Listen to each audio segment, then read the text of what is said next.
Најнапред, кажи ни како си физички и како се подготуваше за овој турнирски систем по една напорна полусезона која што имаше со проблеми? Па физички после утакмица се осеќам окей, иако не сум на баш некое големо ниво подготвен поради повредите што ги имав и све што ми се случуваше ова полусезона. Србија е на дневниот ред. Репрезентација која што по индивидуалците веќе ја знаеме. Голем дел од нив стана светски прваци, што само по себе буди респект, но и не треба да ја прецениме. Па нормално, се подготуваме за Србија, играме за утре со неа.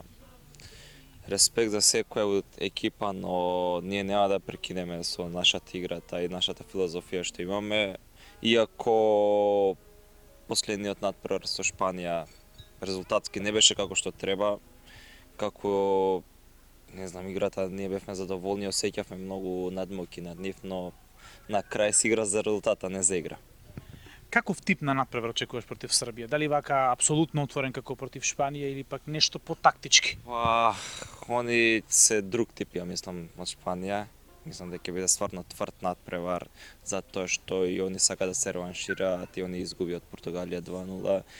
И ние изгубивме од Шпанија и така да мислам дека и двете репрезентации ќе сакаат да се реваншираат и да се овратат тоа изгубеното.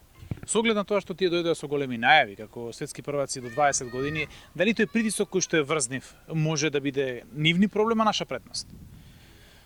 Па, не знам стварно како да ти одговорам како да ви одговорам на ова прашање.